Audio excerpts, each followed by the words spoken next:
Фидакарлар, туган телнең киләчәген кайгыртып. Исәнмесез, хөрмәтле радио тыңлаучылар. Микрофон алдында Роил Содри. Гомерләрен татар теле һәм әдәбиятын, башка фәннәрне татар телендә укытуга багышлаган, укучылары күңелендә туган телгә мәхәббәт тәрбияләүче мөхтәрәм укытучылар һәм бакча тәрбиячеләре турында сөйләвебезне дәвам иттерәбез. Студиябызның чираттагы кунагы белән танышыйк. Нәбиуллина Зөлфия Хатип кызы. 1959 елның 22 июнендә Кама Тамагы районы Җәмәки авылында дөньяга килә. Тату, ишле гаиләдә үсә. Кызганыч, әлеге авылның бүген урыны да калмаган. Башлангыч мәктәпне күрше Каратал авылына йөреп укый. 4нче сыйныфтан Иске Казиле авылында урта белем ала. Зөлфия Хатип кызы югары сыйныфларда укыганда иншалар язарга ярата. 1977 елда мәктәпне бетергәч, Казан дәүләт университетының ВМК факультетына документлар тапшырырга киткән җиреннән татар филологиясе бүлегенә укырга керергә була. Әдәбиятны ярату аның кыйбласын үзгәртә. Университетта Зөлфия Хатип кызына көчле, һәрберсе татар дөньясында тирәнес калдырган шәхесләр укыта. Яраткан язучысы Мөхәммәд Мәхдиев, галимәләр Диләрә Томашева, Флюра Софиуллина, диплом җитәкчесе әдәбият галиме Альберт Яхин була. Университетны тәмамлагач, хезмәт юлын 1985 елда Казан шәһәре Совет районының 84нче мәктәбендә башлый. Биредә Зөлфия Хатип кызы татар балаларына татар теле һәм әдәбиятын дәрес буларак укыта башлый. 1994 елда мәктәпләрдә милли мәсьәләләр буенча директор урынбасарлары вазифасы кертелгәч, бу вазифаны үти башлый. 2011 елда Азина бистәсендәге 167нче мәктәптә директор урынбасары һәм татар теле укытучысы булып эшли. Зөлфия Хатип кызы Нәбиуллина 37 ел сайлаган һөнәренә тугры калган фидакар мөгаллимә.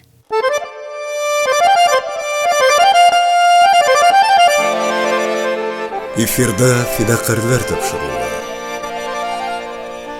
Туган телне кадерләгән халык кадерле булыр. Татар халык мәкале. Хәерле көн. Хәерле көннәр сезгә. Зөлфия Хатиповна, сез безгә 167нче мәктәптән килдегез. Ул безнең Азина микрорайонында Сахаров урамында урнашкан. Һәм инде без беренче чиратта шушы мәктәптәге татар мөхите бармы дигән сорауны бирик һәм гомумән милли эшләр буенча нинди эшләр башкарасыз, шулар турында сөйләп китсәгез иде. Мәктәптә бүгенге көндә татар мөхите бар. Иң беренче директор Роза Петровна Хәсбиева татар йөрәкле кеше булган. Һәм бу мөхитне тудырырга тырышкан. Бу 167нче мәктәптә мин 2011 елдан эшлим. Мөхитне булдыруда билгеле директор, ата-аналарның ярдәме бик кирәк. Безнең мәктәптә бию ансамбле, төрле татар биюләрен куя. Инструменталь татар ансамблебез бар. Матур итеп уйныйлар төрле инструментларда. Һәм мәктәбебездә җыр түгәрәкләре бик күп. Мәктәп бүгенге көндә тулы канлы тормыш белән яши. Кызганычка каршы соңгы елларда инде үз туган телен белгән балалар бик әз. Ләкин шулай булса да, беренче сыйныфка керүче укучыларны без тырышабыз тел мөхите тудырырлык коллективларга җыярга. Әти-әниләр белән сөйләшеп, балаларның тел белемен тикшереп, аларны беренче А һәм беренче Б сыйныфларына җыябыз. Һәм бу төркемдә сыйныф җитәкчеләре һәр вакытта татар телен камил белүче укытучылар. Аларның күбесе татар телен үз сыйныфларында үзләре дә алып барырга хукуклары бар. Әти-әниләр бик яраталар бу сыйныфларны, чөнки бу сыйныфларда безнең татар милләтенә хас сыйфатлар, тыйнаклык, начар эшләргә бармау, кешегә тавыш күтәрмәү кебек сыйфатлар сакланып кала. Димәк, сезнең мәктәп күпмедер күләмдә шушы милли мөхите булган мәктәпләр рәтеннән санала, ләкин аның исеменә татар мәктәбе дигән исеме юк бит, әйбит. Юк, татар мәктәбе дигән исеме аның бер кайчанда булмаган, һәм бүгенге көндә дә юк. Ул аерым предметларны тирәнтен укыту мәктәбе булып йөри соңгы елларда. Мәктәптәге татар телен, менә үз телен яраткан балаларның саны бүген ничә процент белән исәпләнә? Яратып кына түгел, һәм аны белгән балаларның саны, камил белгән балаларның саны 30% дисәк була. Ә инде үз телендә укырга теләүчеләрнең саны билгеле 80-90%. Димәк, 80-90% бала татар теле дәресләренә йөри дигән сүз. Әйе. Аларны ничек кызыксындырасыз? Гомумән, ниләр эшләнә әлеге дәресләрдә? Шулар турында да аңлатып китсәгез иде. Дәресләрдә билгеле укучыларны телебезнең нечкәлекләренә төшендерергә тырышабыз.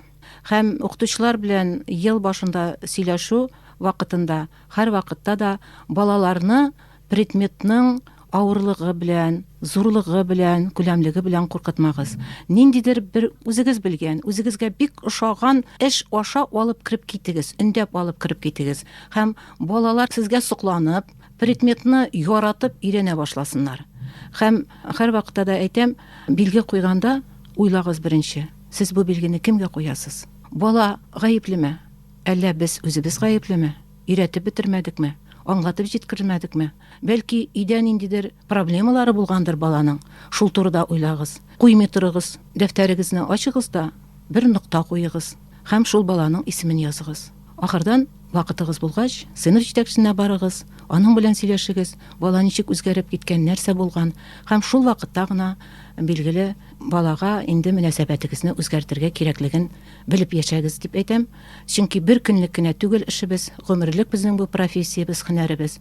Һәм без балалар алдында бурычлы шул турыда укытучыларга, яшь укытучыларга әйтеп, һәрбер вакытта аларны кисәтеп торабыз инде. Һәм балаларны минем укытучыларым барысы да яратып эшлиләр. Балаларга төрле чаралар үткәрүгә мөмкинлекләр бирәләр. Балалар үзләре катнашалар, үзләре башлап йөрүчеләр дә бар. Һәм безнең мәктәпне бетергән укучылар да киләләр, очрашулар үткәрәләр. Һәм бу инде билгеле күңелле хәлләр һәм балаларны татар теле өйрәнүгә таба этәрә торган вакыйгалар дип әйтәсем килә.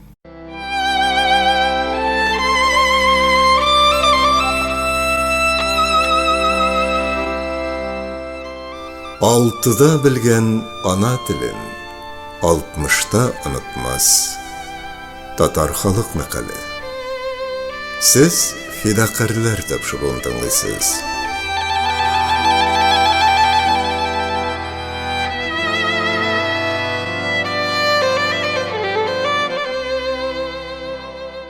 Без инде менә шушы фидакарлар проекты кысаларында әлбәттә сезнең эшне татар теле укытучыларының эшен тамырдан үзгәрткән 2017 ел турында да сөйләшәбез, фикерләр алышабыз әлбәттә, ничек кенә авыр булмасын.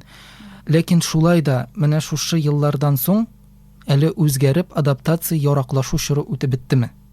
Бу адаптация чоры үтеп бетмәс шикелле тоела бер кайчанда. Чөнки бик авыр хәлләр. Бала бит әле үзе бала, аны әти-әнисе сайлап ала. Һәм бүгенге көндә бар шундый әти-әниләр, алар балага җиңел булсын дигән әйберне куялар алгы планга.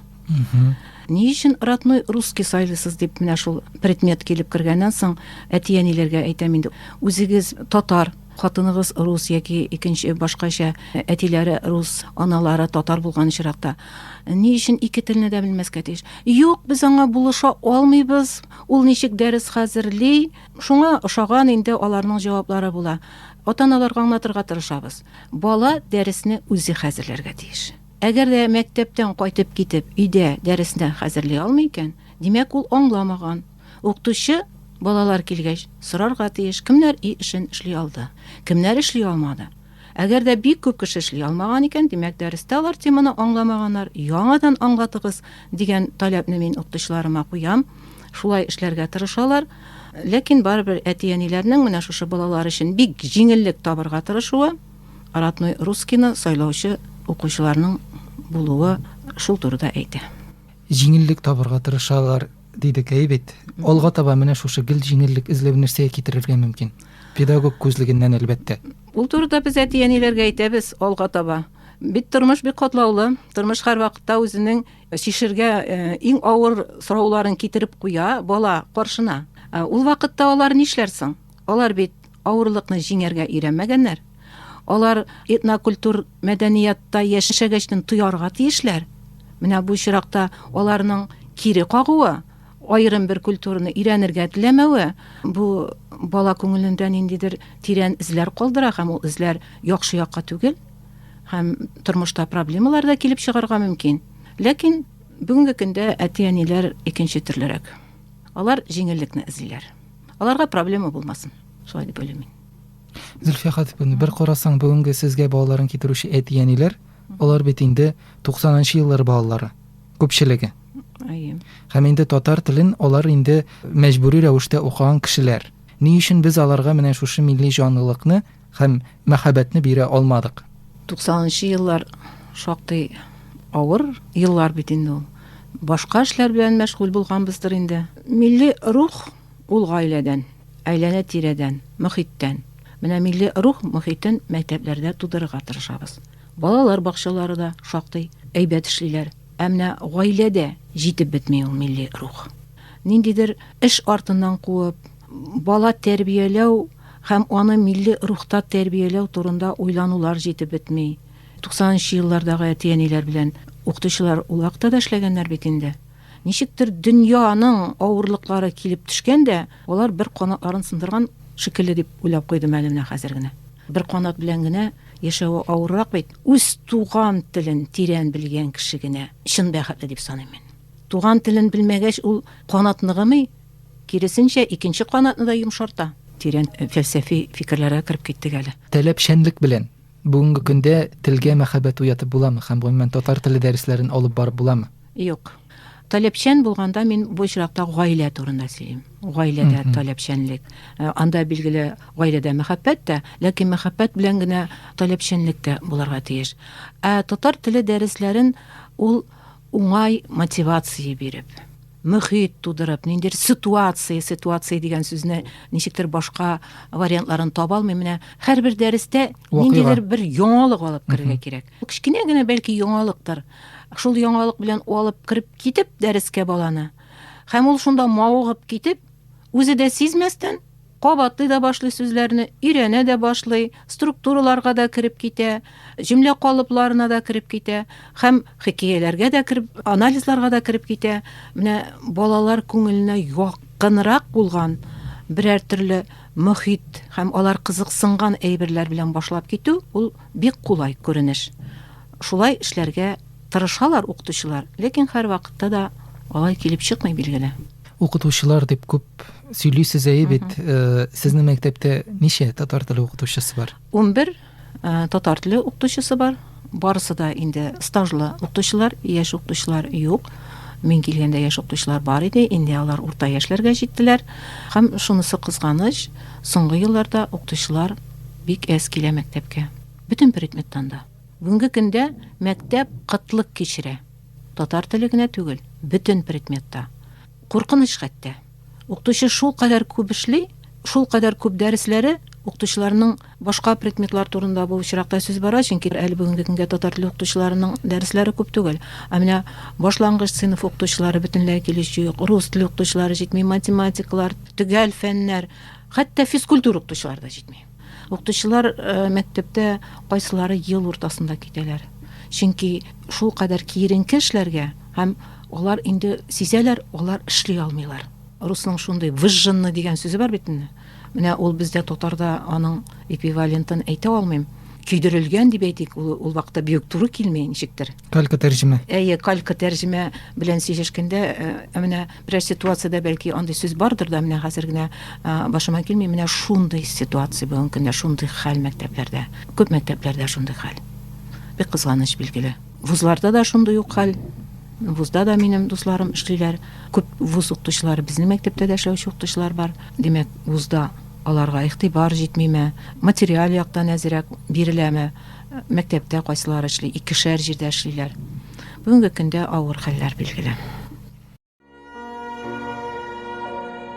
2023 ел Россия Федерациясендә педагог һәм остаз елы.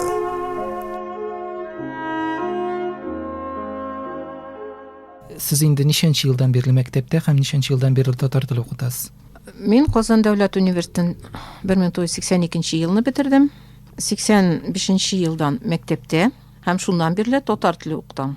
85 елда безнең кемнәр тели шулар укыйлар иде.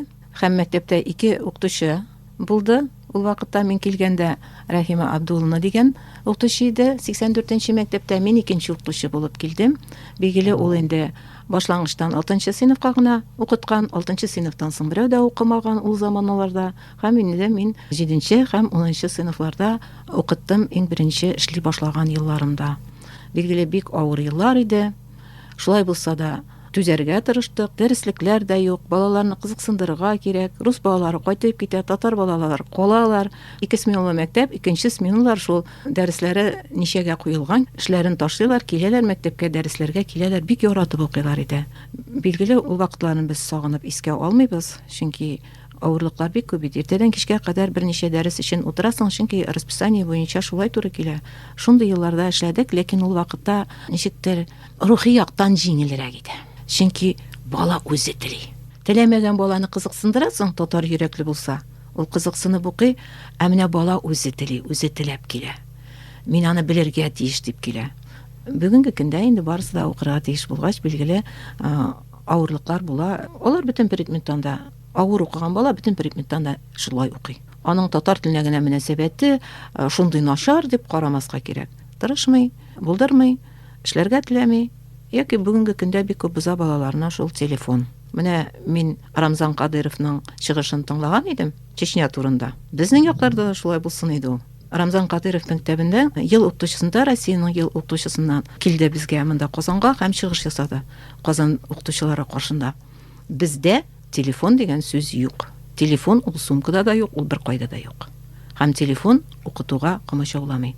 Ә бүгенге көндә Россия мәктәпләрендә бик күп җирләрдә безнең инде рус мәктәпләренә дип әйтгәндә телефон аркылы керергә кирәк, ниндидер сферумнарга мәсәлән, дәреслекләр бик төгәл түгел, татар теленнән дә нәкъ шулай, чөнки укучыларның уку грамоталыкларын күтәрергә кирәк. Башка предметларда математика грамоталыгы яки функциональ грамоталыгы хәзер бик бу юнәлешкә басым ясыйлар. Пиза нәтиҗәләре түбән дип акланалар. Ә бит аны күтәрер өчен шундый дәреслек чыккан булырга тиеш. Ә ул дәреслекләр юк. Ә булмагачтан, димәк, керергә кирәк интернет аша. Ә интернетны каян аласың? Һәрбер баланың үзендә булырга тиеш. Телефон аша керәләр күп предметларда, бу эшләр белән шөгыльләнәләр. Безнең Татарстанда да, Россиядә дә һәм безнең мәктәптә дә бар. Бу билгеле телефон булу дәресне артка сөйри. Кирәк булса да, файдалы булса да. Укучы бит аны файдаланганнан соң алып күмәскә мөмкин. Ул аны читкә алып китә. Шундый проблемалар бүгенге көн мәктәбендә бик күп билгеле. Менә бик кызык әйттегез, әйме, элек рухи яктан яхшырак иде дип. Татар теле укыту буенча. Тою, менә үзеңнең теге бар бит русның психологик халәт дигән. Ул менә син керәсең, ул сине көтеп торалар балалар. Алар укыслары киләләр. Менә ул елларда башланган эш. Татар телен укыту. Ә хәзер инде билгеле теләмәгән укучылар да бар. Әти-әнисе теле, әти-әнисе сайлаган бит инде. Һәм бик кызганыч, билгеле рус телен сайлаучылар арасында татарлар бар. Менә бу бик кызганыч. Ул ата-аналар белән без сөйләшәбез, билгеле. Киләчәктә сез бу баланы әзерлисез, бөтенесе авыр булмыйча гына барсын, ул авырлыкны җиңәргә өйрәнми. Сез аңа бирегез вакыт дәрес хәзерләрлек. Тавыш булмасын, шартлар булсын. Аның дәрес хәзерләргә вакыты булырга тиеш. Ә булышу кирәкми. Мәсәлән, математика предметын алыйк ди, татар телен алмыйк ди. Бик авыр мәсьәлә. Сыйныфта аңламаганнар. Бүтән балага әти-әнисе чишеп бирсә, бу мәсьәләне балага аңлатып, киләләр, укытучы карый, барысы да белгән, аңлаган. Димәк, теманы яңадан аңлатып торасы юк һәм кабатлау өчен мисаллар да бирәсе юк, яңасына кирип китәсе. Татар телендә дә шулай. Ниндидер сүзләр, структуралар, безнең грамматик структура ул теге геометрия шикелле. Төрки телләренең күбесендә шулай.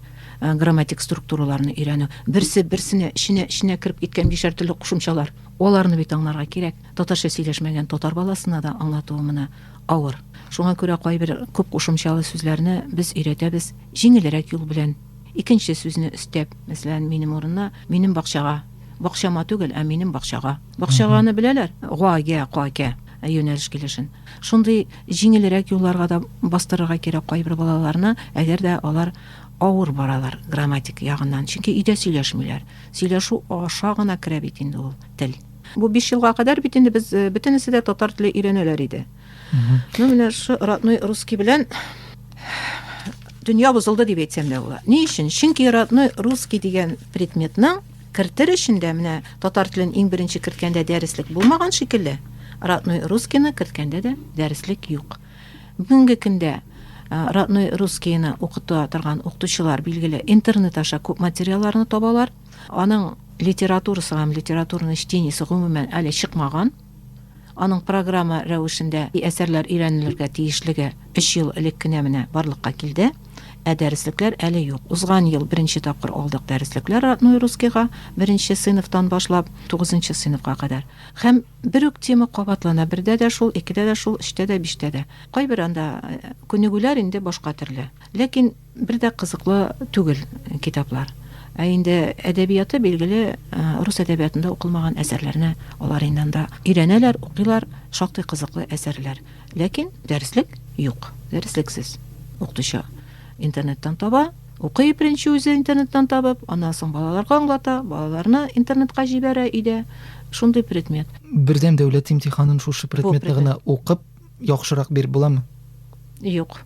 Ул предметны уку бердәм дәүләт имтиханына әзерли дип әйтә алмыйм балаларны. Билгеле менә рус теленнән имтихан биргәндә алар бит язалар инде беренче җаваплар телдән, аннан соң ниндидер фактлар китергә кирәк инде, мисаллар рус телендә биргәндә, менә шуннан үзе родной русскийдан алган мисалларны бәлки бирергә мөмкиндер. Ләкин алар бу мисалларны рус әдәбиятында укып табарсында алалар. Шуңа күрә шул кадәр булыша дип әйтә алмыйм, ләкин шунда татарларның үз балаларын укытуы ул билгеле кызганыч. Ләкин безнең бернинди дә конституция буенча да бер җирдә бу язылмаган. Без аны сез татар, сез анда языла алмыйсыз дип көчләп татар телен өйрәтергә кертә алмыйбыз. Әти-әниләр белән эшлибез билгеле, ләкин кайсы берләре белән инде эшләп булмагачтан ул вакытта инде башка чарабыз юк, алар шул Һәм менә родной русскийга күчәләр.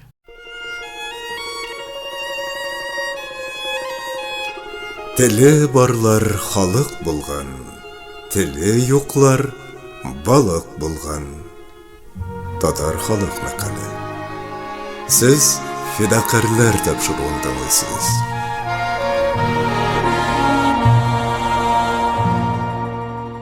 Туксанынчы елларда татар телен барлык балаларда укырга дигән фәрман чыкканнан соң ул ничек кабул ителде? Балалар тарафыннан, башка укытучылар тарафыннан. Хәтерлисезме ул елларны? Хәтерлибез инде билгеле. Бик авыр еллар булды билгеле 90нчы еллар. Шулай булса да, менә ничектер яңа предметка әзерлек белән килде микән укытучылар. Мин үзебезнең мәктәп шартларынан гына әйтәсем килә. Ул вакытта сез кайсы мәктәптә? 84нче мәктәптә Дербышкада. Онда ничектер татар теленә каршылыклар булмады. Тарих фәненнән укыган укытучы татарчаны бик белә иде, татар җанлы иде. Татар телен укытуга килде һәм бик оста итеп укыта иде. Артык кыенлыклар күрмәдек дип әйтик. Без ул вакытта менә безнең Литвинов дигән ветеринарный институтында укытучы үзлегеннән ул заманда татар теле өйрәнгән һәм үзләренең вузларындагы теләгән кешеләрне татарчага өйрәткән. Аннан соң үзендә туган идея, үзенең системасы буенча без аны Литвинов системасы дип йөртеккәндә, Литвиновның дәреслекләре чыкты 1-дән 4-кә кадәр. Менә бүгенге көндә дә ул дәреслекләр бар, ләкин инде бастырылмыйлар. Кызганча шул инде күптән китте бу дөньядан. Аның инде дәвамчылары да олы яшьтә һәм инде дәреслекләр чыгарылыгы, аларны дәреслекләрне һаман бит теге камилләштерергә кирәк. Яңа басмасын чыгарыр өчен. Яңа басмалары соңгы елларда чыкмый. Менә шул дәреслекләрнең китүе дә миңа бик кызганыч. Мин үзем шушы Литвинов дәреслекләре белән рус төркемнәрендә укыттым 84нче мәктәптә дә. Һәм минем үземнең тәҗрибәмдә шундый хәл булды. Рус төркемендә укыган бер тамчы да белмәгән татар телен 4нче сыйныфны бетергәнче инде алар сөйләмгә керә торган балалар. Билгеле алар көчле балалар иде. Авыррак укый торган балаларга сүзләрне истә калдыру, структураларны истә калдыру кыенрак. Ул шул кадәр әйбәт итеп биргән, менә сүзләрне артык күп түгел. Текстлар кичкенә генә, балаларның яшь үзенчәлекләрен исәпкә алган. Менә андый дәреслек бүгенге көндә юк дип әйтергә дә була. Тырышалар билгеле авторлар, ләкин һәрбер нәрсә кайсыдыр ягы белән аксый дип әйтәләр бит, әйме? Менә бу Литвинов дәреслекләре чыннан да ул үзе чит тел укытучысы булган һәм үзе татар телен өйрәнгән. Үзе өйрәнгәннән чыгып. Менә татар язган китап ул икенчерәк.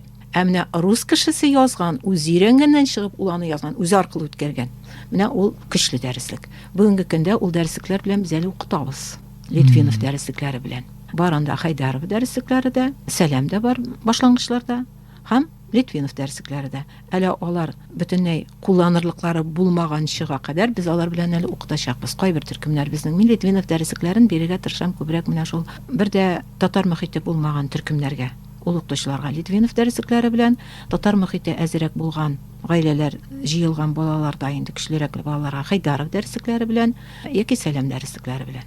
Ә инде урта звенода юк. Аның дәвамчысы буларак Нигъмәтуллина дәреслекләрен әйтер идем. Шул дәреслекләр белән укыттык инде. Русскоязычный группа дип атыйбыз инде. Рус телле балаларга. Шактый көчле дәреслекләр. Без бит инде киләсе уку елына нинди дәреслекләр безгә кирәк дигәндә, без федераль спискка, исемлеккә карап бирәбез заказны. Һәм менә киләсе уку елына федераль спискка ул дәреслекләр кермәгән. Шуңа күрә без инде ул дәреслекләргә заказ бирмәдек, Хайдарова дәреслекләренә заказ бирдек. Кызганыч менә нишләп кертмәгәннәр аларны федераль спискка. Билгеле бүгенге көндә хәзер сөйләшә башладылар бу турыда. Соң түгел микән дип уйлыйм инде, менә федераль список чыкты бит инде. Без инде заказларны бирдек. Әгәр дә инде безгә мөмкин яңадан башка заказ бирергә дигәндә, без яртысын үзгәртер идек. Хайдаровны калдырыр идек, көчлерәк төркемнәргә мәсәлән, ә инде урыс балалары өчен калдырыр идек менә Нигъмәтуллина дәреслекләрен. Татарчада яхшы бел дип атала ул дәреслекләр. Ул дәреслекләрдә аларның мәсәлән дәрестә тыңлап аңлау дигән әйбер бар. Укытучы яздырганны тыңлау, ул барбер укытучы сөйләме. Үзгәргән булса да ул икенче әйбер. Ә менә монда бик күп аудио язмалар. Шул аудио язмалардан чыгып балалар ишетеп аңлыйлармы, нәрсә аңлыйлар белергә була. Аннан соң дәреслекләр бик матур рәсемнәр белән һәм төрле күнегүләр белән. Күнегүләр төрле характерда. Мәсәлән, Игорь Львович Литвиновның дәреслекләрендә күнегүләр бер төрлерәк булса, ләкин системалы, миңа алар бик ошый, аларны бер дә тәнкыйтьлисем килми. Ә инде менә 5 белән 9 өчен бу дәреслекләрдә төрле күнегүләр, рәсемнәр бар, схемалар бар, ләкин минуслары да бар. Бу дәреслекләрне яңадан чыгарганда эшләсеннәр иде. Мәсәлән, 6 белән 7дә бик артык мавыкканнар. 6нчы класста псиләр, бик күп псиләр турында туйдыра. Бер темадан чыгып китәргә кирәк. Ә инде 7нче класста этләр, ул тукымнары, ул псиләрнең тукымнары, 7нче класста этләрнең тукымнары, нәрсәгә ул татарча өйрәнә торган кешегә ул тукымнарның татарча белүләре. Биология дәресе түгел түгелме? Биология дәресе түгел. Дөнья тормыш пси белән эт белән генә бармый. Безгә куллану өчен кирәк, мәсәлән, бер-беребездән аралашу өчен кирәк, аралашу максатыннан ул кадәр тирәнтен алмаска кирәк. Бу дәреслекләрнең 5нче классныкы бик шәп, менә анда юк, андый әйбер. Һәм 8нче классныкы 9 катлауландырылган әзрәк. Анда яңадан уйласалар иде, әгәр дә яңадан бастыру булганда, әзрәк эшләргә кирәк бу дәреслекләрне билгеле. Бүгенге көндә укытучы өчен иң кулай дәреслекләрнең берсе барыбер. Ниндидер ошамаган әйберләрне алмаска мөмкин, һәрбер укытучы үзенчә эшли. Билгеле дәреслекләр бер кисәктән торсыннар иде дигән тагы бер ни бар. 2шәр кисәктән дәреслекне яза башладылар соңгы елларда. Чөнки атнага хәзер дәресләр саны күп түгел. Бу дәреслекләр чыккан вакытта безнең дәресләр 5 сәгать иде атнага. Әле 6 сәгатьлек төркемнәрдә бар кайсы җирләрдә. Хәзер без укытабыз максимум 3 сәгать. Аның берсе әле әдәбиятка карый. Менә хәзер государственный язык булгач, бу рус төркемнәрендә әдәбият булмас дип уйлыйм инде мин. Чөнки менә шул әдәбиятның дәреслекләрнең авыр булуы, әдәбият дәреслекләре дәрес итеп чыгарылу рус төркеменә каршылыклар китереп чыгарды. Чөнки ул тел өйрәнергә тиеш бит. Авыр әдәби әсәрләр әле биреләләр. Менә ниндидер баланың үзенчәлекләрен исәпкә алган кичкенә текст булсын. Сөйләмгә дә чыгып китә, текст турында да уйлана, үзенең характеры турында уйлана. Әгәр дә ул текст ниндидер өйрәтә икән, шул кешенең холкы турында, юнәлешендә, кешеләр белән ничек аралашырга, нинди ситуацияларда ничек хәл итәргә дигән темаларга өйрәтә торган текстлар бар икән, билгеле файдалы. Борынгы әдәбиятларында кертеп бетерделәр программага. Бит программаны үтәргә тиеш укучы. Программаны ялганлап кына язу була алайсан. Юк, борынгы әдәбиятлар ансы бит инде аның татар төркемнәре өчен. Татар төркемнәре өчен. Ләкин менә бу рус төркемендә дә бер дәрес бит әдәбият. Һәм аларның әдәбият дәресләрен сез карасагыз, карагыз әле бер. Минем күргәнем бар, менә безнең шәхесләргә багышланган дәреслекләр иде элек. Әйе, ул әйбәт иде. Рөстәм Яхин да бар иде, анда Солек Сайдашев да бар иде, музыкантлары да. Информационный иде. Язучының әсәре шактый авыр үзектә бирелә. Аны әле татар төркеме дә бик җиңел генә аңлый алмаска мөмкин бүгенге көндә руслашкан татарлар дип әйтим инде. Әдәбиятны әз укучы татар балаларына да бик авыр әле ул. Әдәби әсәрләрен дә рус төркеме эчендә. Һәм соңгы вакытларда модага кирип китте. Бу татарчада яхшы бер ике кисәктән бер линиясе тора. Һәм татар балалары өчен чыккан әдәбият дәреслекләре ике кисәктән. Нәрсәгә ул ике кисәк? Мин аңлый алмыйм. Бер генә бар инде аклану, аларны аклау, бала авыр күтәреп йөрмәсен. Бер сәгать әдәбиятка иң кирәкле каймак әсәрләрен генә шушы балалар яшенә туры килгәнне генә җыярга була бит. Иң кирәкле аларның характерларын формалаштыра торган, үзе аңын тәрбияле торган, булдыра торган әсәрләрне генә сайлап алырга тырышабыз да, һәм әйтәбез инде, менә электрон журналда карагыз, и эше дигән җирдә языла беренче сүз. Беренче кисәкне алып килергә кирәкме? Икенче кисәкне. Буталмасыннар өчен. Чөнки дәресне аннан соң дәреслексез генә укытып булмый бит. Я, мин бүген икенче кисәкне алып килгәнем, мин бүген берне алып килгән идем. Бер дә кирәкле эш түгел бу. Нинди фикер белән чыгарганнардыр, әйтә алмыйм менә шуны. Менә формалаштыра торган дидегез, бит. Мондый әсәрләргә ниндиләрне кертәсез мәсәлән? Безнең татар әдәбияты шул кадәр бай. Сүздә юк. Сүздә юк, әйе. Мәсәлән, мин әйтер идем Шәриф Камалның Буранда хикәясен. Ул әсәр аша ничек бала тәрбияләү, баланың ата-анага мөнәсәбәте. Гомумән татар әдәбиятында менә күп вакытта борынгы язучыларны алабыз, ләкин безгә теле дә аңлашылмый. Бүгенге язучылар әскергән, әдәби әсәрләр әскергән безнең китапларыбызга. Әмирхан ага Еники. Билгеле, бу рус балалары өчен түгел, әйтелмәгән васыят. Аны бер ике дәрестә генә эшләп булмый. Гомумән, бу без хәзер күчтек татар балалары өчен. Билгеле, рус балалары өчен андый әсәрләр кирәк түгел.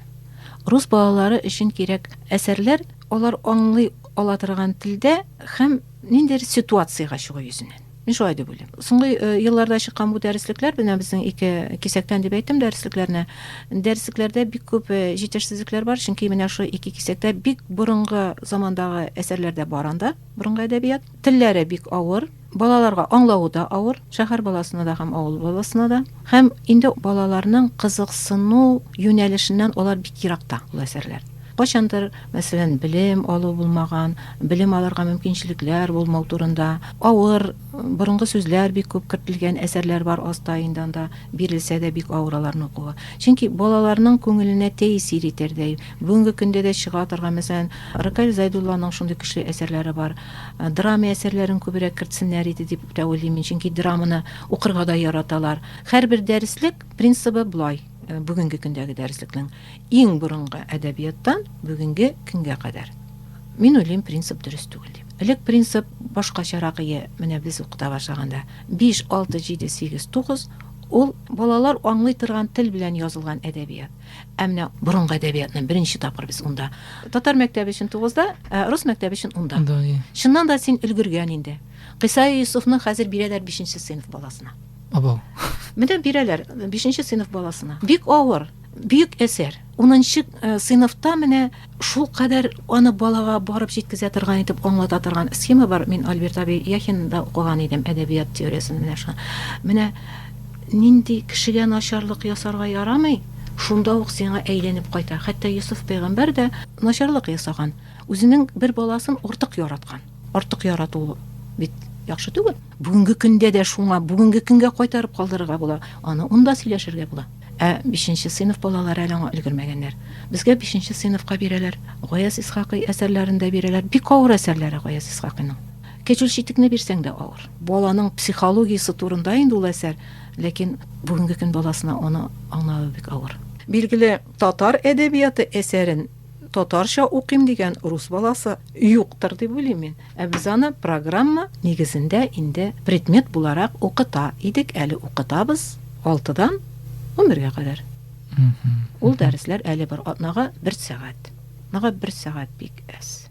Әгәр дә без бер әсәрне, кечкенә генә үзекне әле бер дәрестә дә өлгерә алмыйбыз, 3 дәрес минимум кирәк. Аны өлгерер өчен. Кайсы вакытта йөгереп килсәләр, мин укып бетердем бит, сез беләсезме нәрсә икән, мин булай дип уйлыйм әле дип менә үзләренең фикерләрен әйтә башласалар, шуннан да зур шатлык юк. Бүгенге көндә безнең бик көчле укучыларыбыз бар. Менә күптән түгел генә республика олимпиадасы төгәлләнде. Минем укучым Әмир Мөхәммәтҗанов җиңүче булды татар әдәбиятыннан. Билгеле, ул минем генә тырышлыгым түгел, аның әти-әнисе төпле татар белгече, әнисе, әтисе дә татар. Гомумән, баланы туган көненнән үз телендә сөйләшүдән биздермәскә кирәк. Аны әти-әни белән бар тик үз телендә сөйләшүен юнәлешендә тотып торырга кирәк. Әгәр дә бала русча әйтсә, әти-әни аны төзәтмәсә, без әкрен-әкрен бу балаларның татарча аңлауларын да, аннан соң белүләрен дә югалтачакбыз. Ата-анага бик күп соралмый. Беренче телне өйрәтү, икесе бер-берсе белән сөйләшсәләр, бала ул татарча тел аның чыга, ул татарча аңлый, аннан соң ул аны онытмый сөйләшкәннән соң. Башкасын без укытучылар әдәби әсәрләр аша, тәрбия аша, әдәбиятны аларның йөрәкләре аша үткәрергә тырышабыз. Сезгә шушы җаваплы эшегездә уңышлар теләп калабыз. Студиябызга килгәнегез өчен бик зур рәхмәт. Сезгә бик зур рәхмәт. Хөрмәтле радио тыңлаучылар, бүген бездә кунакта Казан шәһәре Совет районы 167-нче урта мәктәбенең татар теле һәм әдәбияты укытучысы Нәбиуллина Зөлфия Хатип кызы булды. Тапшыруны эфир өчен проектның авторы Роил Содри әзерләде һәм алып барды. Тавыш операторы Гөлүсә Җаббар. Туган телебезне кадерләп, татар телендә аралашып яшик, дуслар. Программа Татарстан Республикасы рәисе каршындагы татар телен һәм Татарстан Республикасында яшәүче халыклар вәкилләренең туган телләрен саклау, үстерү мәсьәләләре комиссиясе ярдәме белән әзерләнде.